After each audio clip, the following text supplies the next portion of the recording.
এর মধ্যে আল্লাহ 4টা মাসকে সম্মানিত করেছেন। কয়টা? তাহলে 12 মাস সৃষ্টি করেছেন কে? ওই 12 থেকে কয় মাস আল্লাহ বেছে নিলেন সম্মানিতর জন্য? 4টা। আগের আয়াতের সাথে কি মিল হচ্ছে? এই 4 মাসের মধ্যে আল্লাহ মর্যাদা পূর্ণ করেছেন। এটাই সহজ সরল দিন। এই দাবি, সুতরাং তোমরা মাস সময় ব্যাপারে নিজেদের প্রতি জুলুম করিও না। এই 4 মাসের মধ্যে তোমরা নিজেদের প্রতি জুলুম করিও না। কি করিও না? এবার জুলুম কেমন? এই জুলুম অর্থ শিরক। এই জুলুম অর্থ কি? এই জুলুম অর্থ শিরক। কিভাবে জুলুম করে? এই মাসে গরুর গোশত খাওয়া যাবে না। মুহররম মাসে গরুর গোশত খাওয়া যাবে না।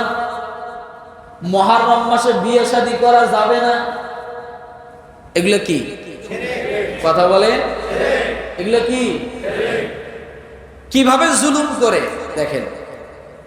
মিনহা আরবাতুন হুরুম যালিকাদ দীনুল কাইয়্যুম ফালা তাজলিমু ফীহিন্না আনফুসাকুম। আল্লাহ বলেন এই সময়গুলো তোমরা জুলুম করিও না। মারামারি, ঝগড়া, ফাসাদ এই মাসগুলিতে তোমরা করিও না। এরপরে আল্লাহ নিষেধ করলেন এটা, কিন্তু আমরা বিবাহকে নিষেধ করে ফেললাম। কি নিষেধ করছি? বিবাহ নিষেধ করেছি। এই মাসের মুহররম মাসে গোশত খাওয়া নিষেধ করে ফেললাম। কোনো আনন্দ ফুর্তি করা যাবে না, খালি পায়ে হাঁটতে হবে। এই মাসের মধ্যে বেশি বেশি করে শরীরে আঘাত করতে হবে। পশু জবাই করা যাবে না। এগুলো সব বানায় নিলাম কোন মাসে? মুহররম মাসে। কিন্তু আল্লাহ এই কথা বলেন নাই। শুধু আল্লাহ বলেন এটা সম্মানিত মাস। এই মাসগুলোর দিকে তোমরা খেয়াল করো, কারণ এই মাসে যদি তোমরা আমল করতে পারো, আমার আল্লাহ তাআলার কাছে অন্য অন্য মাসের আমলের থেকে আল্লাহর কাছে সবচাইতে দামি। যেমন জিলহজ মাস একটা ছিল, এরপরে যে মুহররম মাস, এই মাসগুলোর মধ্যে আমল অনেক দামি আমল। কি আমল? এই মাসগুলোতে আমল অনেক দামি। এই জন্য রব্বুল আলামিন এই মাসগুলোতে আমল করার কথা তার হাবিবের দ্বারা জানায় দিলেন। আন আবি হুরায়রা রাদিয়াল্লাহু তাআলা আনহু قال قال رسول الله صلى الله عليه وسلم أفضل الصيام بعد رمضان شهر الله المحرم। তিরমিজি হাদিস নাম্বার 740, ইবনে মাজাহ হাদিস নাম্বার 1742। আল্লাহর নবী জনাবে মুহাম্মদ রাসূলুল্লাহ সাল্লাল্লাহু আলাইহি ওয়াসাল্লাম বলেন, আবু হুরায়রা থেকে হাদিসটি রওয়ায়াত করা হয়েছে, রমজান মাসের পরে সবচাইতে ফজিলতপূর্ণ রোজার মাস হলো মুহররম মাস। রমাদানের পরে, কথা বোঝেন না? রমাদানের পরে ফজিলতপূর্ণ রোজার মাস কোনটি? জোরে, যারা মাথা নিচু করছে মাথা উঁচু করেন, ঘুমের প্রস্তুতি নিচ্ছে। রমাদানের পরে সবচাইতে ফজিলতপূর্ণ নফল রোজার মাস কোনটি? মুহররম মাস। এ মাসে বেশি বেশি করে সারা মাসের ভিতরে নফল রোজা রাখা। আপনি চেষ্টা করবেন সারা মাস না পারলেও অন্তত প্রথম 10 দিনের ভিতরে যেন আপনার রোজা, নফল নামাজ, কোরআন তেলাওয়াত এগুলো যেন থাকে। তাহলে আমল কয়টা পাইলাম? আমল কয়টা পাইলাম এখানে? কি আমল পাইলাম? জোরে বলেন। নফল রোজা। মুহররম মাসে বেশি বেশি করে নফল রোজা থাকতে হবে। দ্বিতীয় নম্বরে মুহররম মাসে তওবা বেশি বেশি করে করা। কি করা? জোরে বলেন। তওবা বেশি বেশি করে করা।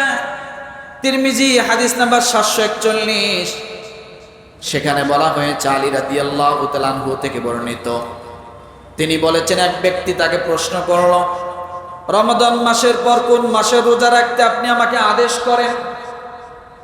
আল্লাহর নবীর সাহাবী হযরত আলী রাদিয়াল্লাহু তাআলা আনহুকে অন্য একজন লোক প্রশ্ন করলেন, রমাদানের পরে আপনি আমাকে কোন মাসে বেশি রোজা রাখতে বলেন? তিনি তাকে বললেন, এ বিষয়ে আমি কাউকে নবী সাল্লাল্লাহু আলাইহি ওয়াসাল্লামের নিকট প্রশ্ন করতে শুনিনি, তবে হ্যাঁ, এক সময় আমি নবী সাল্লাল্লাহু আলাইহি ওয়াসাল্লামের নিকটে বসা ছিলাম। এই সময় এক ব্যক্তি এসে তাকে বলল, হে আল্লাহর রাসূল, রমাদান মাসের পর আর কোন মাসে রোজা পালনে আপনি আমাকে আদেশ করেন? নবী সাল্লাল্লাহু আলাইহি ওয়াসাল্লাম বলেন, রমাদান মাসের পর তুমি যদি আরো রোজা রাখতে ইচ্ছুক হও, রোজা রাখতে চাও, তবে মুহররম মাসে তুমি বেশি বেশি রোজা রাখো। কোন মাসে?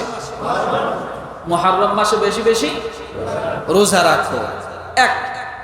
একই হাদিসে এরপরে বলা হয়েছে, যেহেতু এটা আল্লাহর মাস, এই মাসে এমন একটি দিবস আছে যেদিন আল্লাহ তাআলা পুরো একটা গোত্রের তওবা কবুল করেছিলেন, এবং তিনি আরো অনেক গোত্রের তওবা এই দিনে কবুল করবে। পুরো একটা গোত্রের তওবা, সেই গোত্রে প্রায় 1 লক্ষ লোক ছিল। কত? কথা বলে, প্রায় 1 লক্ষ লোক ছিল। 1 লক্ষ লোক খোলা একটা মাঠে যাইয়া একসঙ্গে সবাই আল্লাহর কাছে তওবা করা শুরু করে দিল। আল্লাহ তাআলা ওই তওবার ভিতরে যত লোক ছিল সকলের তওবা আল্লাহ কবুল করে নিয়েছে।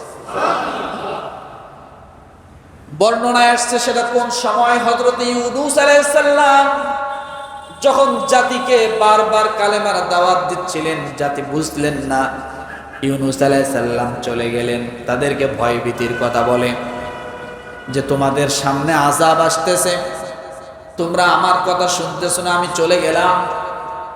এই কথা বলে ইউনূস আলাইহিস সালাম গোসা হয়ে তার জাতি থেকে যখন আলাদা চলে গেলেন, দূরে চলে গেলেন, এখন এই জাতিদের অন্তরের মধ্যে ভয় এসে গেল। আল্লাহর নবী বলছেন আযাব আসবে, গজব আসবে, আসতেই পারে, অতএব আমরা নবীকে তো আর পাচ্ছি না, উনি রাগ করে গোসা করে চলে গেলেন, আসো আমরা সকলে মিলে আল্লাহর কাছে তওবা করি। যখন তারা সকলে মিলে একসঙ্গে তওবা করা শুরু করে দিলেন, আল্লাহ তাআলা প্রত্যেকটা মানুষের তওবা কবুল করে নিলেন। বর্ণনায় আসছে সেদিনটা ছিল আশুরার দিন। কিসের দিন? আশুরার দিন। এই জন্য বলা হয়েছে হাদিসে যে এক গোত্রের তওবা কবুল করেছিলেন, এবং তিনি আরো যারা তওবা করবেন এই মুহররম মাসে বেশি বেশি করে, আল্লাহ তাআলা তাদেরও তওবা কি করবেন? কবুল করে নেবেন। হাদিসটি হাসান পর্যায়ে। তাহলে কয়টা আমল পাইলাম? একটা হলো সারা মাসের ভিতরে রোজা রাখার চেষ্টা করা, না পারলে অন্তত প্রথম 10 দিন, না পারলে অন্তত কি আশুরার সময় আগে একদিন পরে একদিন, মনে থাকবে। কিন্তু যদি একেবারে কোনো কারণে রাখতে না পারেন বা না রাখেন, গুনাহ হবে না। কি হবে না বলেন? কিন্তু রাখলে মর্যাদা আল্লাহ বাড়িয়ে দিবেন, সম্মান বাড়িয়ে দিবেন, জান্নাতের মাকাম স্তরকে আল্লাহ তাআলা বাড়িয়ে দিবেন, আমলের ওজন আল্লাহ তাআলা বাড়িয়ে দিবেন। তাহলে কয়টা আমল পাইলাম? তওবা, আর হলো কি? রোজা রাখা। আমার ভাইরা, এই যে বেশি বেশি করে তওবা, রোজা, নফল আমল, কোরআন তেলাওয়াত গুলো বেশি বেশি করে করা, নফল নামাজ বেশি বেশি করে পাঠ করা, কোন মানুষ যদি আমলগুলোর মধ্যে করে, প্রতিটা আমল আল্লাহ তাআলা ওজনকে আরো বাড়ায়া দেয়। অন্য মাসের আমলের ওজন, মুহররম মাসের আমলের ওজন আকাশ জমির ব্যবধান। ওজন আল্লাহ বাড়ায়। কি বাড়ায় দিবে? ওজন আল্লাহ বাড়ায় দিবে। অল্প আমল বেশি ওজন হয়ে যাবে। আমার ভাইরা